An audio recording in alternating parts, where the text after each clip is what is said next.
Ito ay rated SPG. Striktong patnubay at gabay ng magulang ang kailangan.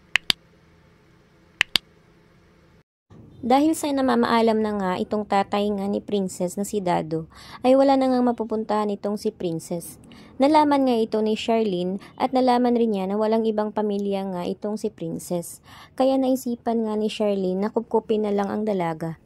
Kaya naman ay pinuntahan nga niya ito at inalok nga niya ito na doon na muna tumira sa kanya at sila na raw ang bahala na magpapaaral dito. Subalit ay nagalinlangan nga itong si Princess dahil alam niyang hindi matatahimik ang kanyang buhay lalo pa nandun nga itong si Liberty. Subalit ay sinabihan naman ni Charlene itong si Liberty na wag raw siya mag-alala dahil si Liberty ay pupunta raw ng ibang bansa at doon na raw mag-aaral. Nalaman nga ito ni Liberty at nagalit nga siya dito sa kanyang ina at sinabi nga niya dito kay Charlene kung bakit umano siya basta-basta nagdesisyon ito na hindi man lang siya kinausap.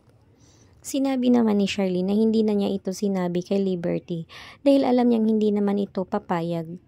Sinabi naman ni Liberty na hindi na siya pupunta at mag-aaral sa ibang bansa dahil hindi siya papayag na may ibang mga aagaw sa kanyang buhay lalo na sa mga magulang niya.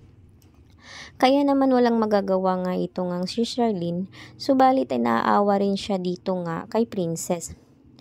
Kaya naman ay sinabi naman ni Charlene na doon na lang siya tumira sa ibang bahay at siya nang bahalang magbayad ng renta at siya na rin ang bahala sa pag-aaral nito. Nag-alinlangan naman itong si Princess, subalit ay sinabi ni Charlene na wag na siyang mahiya umano dahil sila na daw ang bahala sa lahat.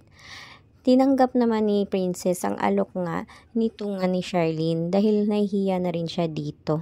Dahil nga pinipilit nga siya. Kaya naman natuwa naman itong si Princess dahil kung kahit papano ay makakapag-aral na ulit siya. Nais nga niyang magkaroon nga ng matatapos para upang wala na umano siyang iisipin pa sa kanyang pagtanda. Sa ngayon nga ay galit na galit pa itong si Liberty at hindi nga niya matatanggap na umiepal nga raw itong si Princess sa kanyang buhay.